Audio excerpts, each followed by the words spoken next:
Hello guys, welcome back to my channel. कहानी का नाम है पहला सावन। अभी अभी जुलाई के महीने में कामना की शादी हुई थी। सावन का महीना शुरू हो गया था और भाई उसको लेने आ गया था। रिवाज के अनुसार कामना को पहली तीज मायके में ही मनानी थी और फिर राखी करके वापस जाना था। कामना भी मायके में आकर बड़ी उत्साहित थी। शादी के बाद पहली बार सखी सहेलियों से मिलना जुलना होगा और शादी की सभी बातें उनके साथ शेयर करेगी। जब भाई के साथ आ रही थी तो सुभाष ने हंसकर पूछा था, कितने दिन लगा कर आओगी? उसने खुशी खुशी कहा, 15 दिन तो लगेंगे ही। अभी पहले तीज आएगी और उसके बाद राखी।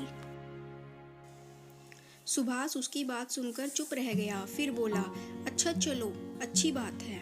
अपने घर वालों के साथ कुछ दिन रह लूंगी। कहते कहते वह चुप सा हो गया।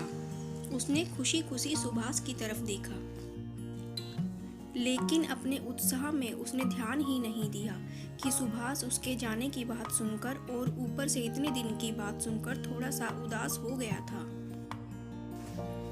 कामना तो जब से उसका भाई आया था तब से ही मायके जाने की तैयारी में लग गई थी।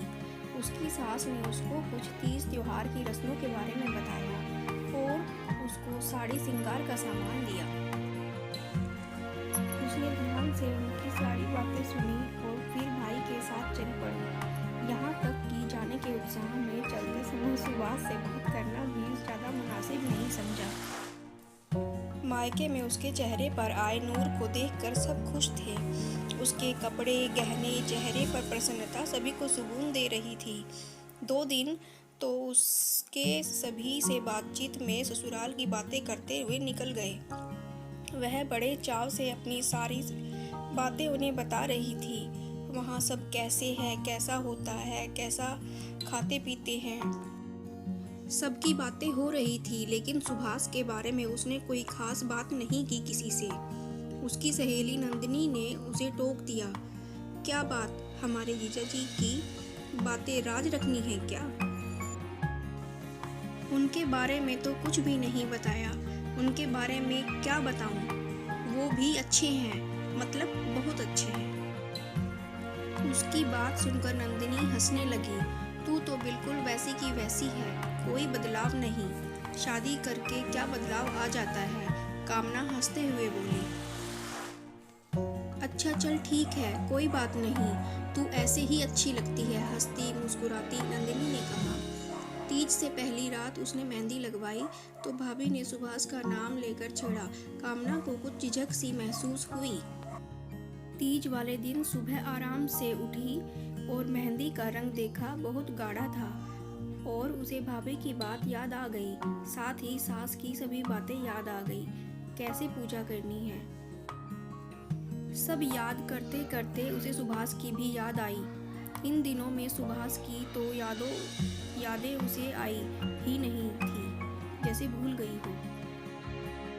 लेकिन जब उसने घर में भाई भाभी को पूजा करते और एक दूसरे से चुगल करते देखा, तब उसने वो महसूस किया जो उसने ध्यान ही नहीं दिया था अभी तक। उसे पहली बार लगा सुभाष भी उसके साथ होता तो।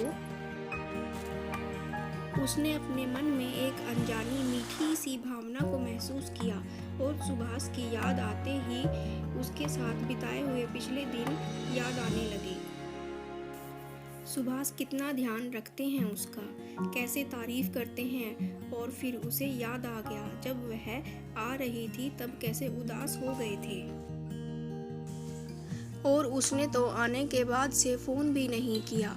और फिर उसने अपने माथे पर हाथ मारा, कामना तो कितनी बेवकूफ़ है, तूने एक फ़ोन भी नहीं किया। जैसे सोए एहसास के जगते ही उसके मन में सुभाष के प्रति प्रेम की भावना जागृत होने लगी। वास्तव में सावन की तीज विवाहित लड़कियों के लिए क्या होती है, यह महसूस होने लगा और उसका मन कहने लगा कि वह सुभाष को फ़ोन करे। तैयार होकर उसने पूजा की, सास के लिए बायना निकाल मौका देख चुपके से घर के टेलीफोन के पास गई और सुभाष के पड़ोसी का नंबर डायल किया। मिलने पर सुभाष से बात करने के लिए बुलाने को कहा। 10 मिनट बाद उसे पता लगा सुभाष तो है ही नहीं, वह तो बाहर गया हुआ है। कामना मायूस हो गई। लगता है सुभाष उससे नाराज है। उसने फोन भी नहीं किया। तो क्या उन्हें तो करना चाहिए था। वह तो अपने माँ के घर आई थी पहली बार, तो भूल गई। लेकिन वह क्या, उसको उसकी कमी महसूस नहीं हुई। अब प्यार के साथ साथ उसे मान का भी एहसास होने लगा। अभी वह अपने विचारों में गुम थी कि तभी रिमझिम बारिश शुरू हो गई और वह आकर बरामदे में डले झूले पर आकर बैठ गई। उसके मायके में हर साल सावन आते ही बरामदे में झूला पड़ जाता और घर का हर सदस्य, स्त्री पुरुष बच्चा जब अपनी मर्जी उस झूले पर बैठकर पेंगे लिया करते। और सावन की तीज वाले दिन सभी घर पड़ोस की महिलाएं इकट्ठी होकर गाना गाती, सावन कजरी के और झूला झूलती। घर के सभी काम हो चुके थे, मौसम भी सुहाना हो गया था। रिमझिम बारिश के बीच झूला और सावन कजरी गाने सभी बरामदे में आ गए। कामना नवविवाहिता थी, तो झूले पर बैठने की शुरुआत उसी से हुई और उसकी मम्मी, भाभी, मामियाँ, बहनें सावन कजरी गाने लगी। श्याम रंग छाए सखी बदरा, घटा गिटी घनघोर, झूले पड़े अमुआ की डार, झोटा देत चित चोर। कौन रे झूले कौन झुलावे, कौन दे रे पींग देय, राधा झूले रुक्मिणी झुलावे, कृष्णा पेंगे ले। कामना ने भी उनका साथ दिया, लेकिन पंगे लेते लेते और गाना गाते गाते उसका ध्यान पूरा का पूरा सुभाष की तरफ चला गया। पिछले दिनों जिसको वह बिल्कुल भूल चुकी थी, वह उतनी ही तीव्रता से उसको याद आ रहा था। उसको समझ नहीं आ रहा था यह मौसम का असर है या त्योहार का, या अब क्योंकि मन शांत है उसकी सारी बातचीत सबके साथ समाप्त हो गई, इसलिए अब उसकी भावनाएं उसको समझ आ रही थी। झूला झूलते उसे लगने लगा काश इस समय सुभाष भी उसके साथ होते और उसको झोंटे देते। सोचो, मैं वह इतनी गुम हुई कि गाना ही भूल गई। तभी भाभी ने टोक दिया, क्या हुआ कामना, तुमने गाना क्यों बंद कर दिया। लगता है सुभाष जी की याद आ गई और खिलखिलाकर हंस पड़ी। साथ में सभी हंस दिए। कामना कुछ शर्माई, झिझकी, मानो उसकी चोरी पकड़ी गई हो। मुस्कुराते हुए बोली, नहीं भाभी, ऐसी तो कोई भी बात नहीं। लेकिन इस बार उसकी हंसी फीकी थी, क्योंकि अब अंतर में सुभाष की कमी महसूस कर रही थी।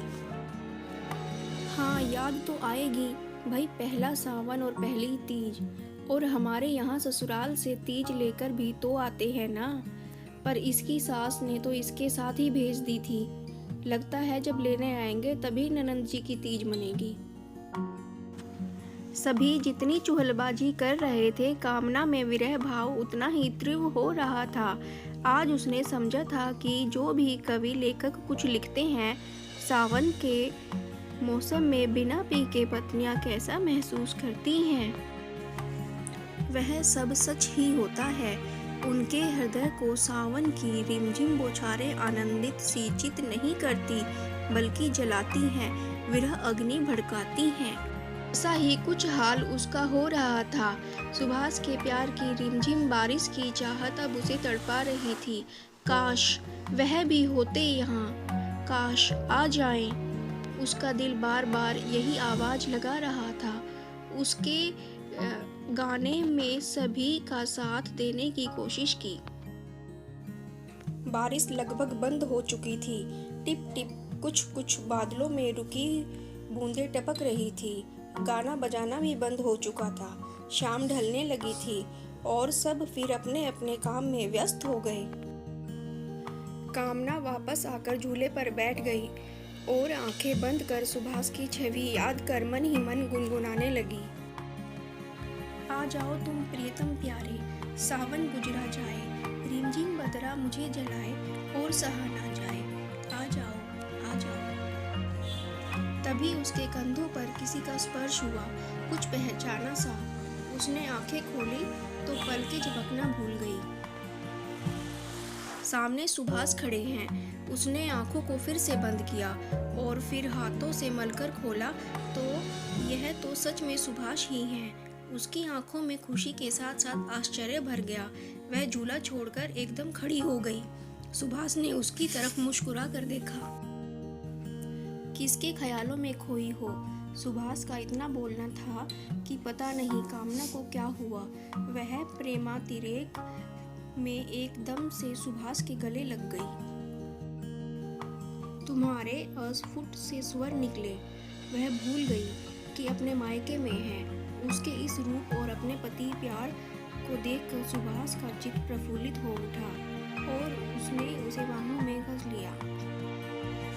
जिसके लिए व्याकुल थी, जिसकी वह कामना कर रही थी सुबह से, अब उसके सामने था।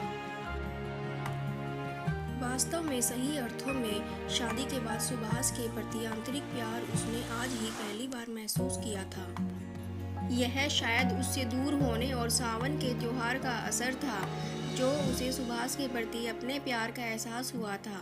और उधर सुभाष पिछले 3-4 दिन में अपने मन को किसी तरह समझा रहा था। वास्तव में सही अर्थों में शादी के बाद सुभाष के प्रति आंतरिक प्यार उसने आज पहली बार महसूस किया था। यह शायद उससे दूर होने और सावन के त्योहार का असर था जो उसे सुभाष के प्रति अपने प्यार का एहसास हुआ था। और उधर सुभाष पिछले 3-4 दिन में अपने मन को किसी तरह समझा रहा था। आज कामना के इस रूप को देखकर फूला नहीं समा रहा था। उसकी शादी के बाद का पहला सावन वास्तव में यादगार खुशनुमा हो चुका था। ये पल उसकी जिंदगी में सदा के लिए मधुर और अविस्मरणीय हो गए।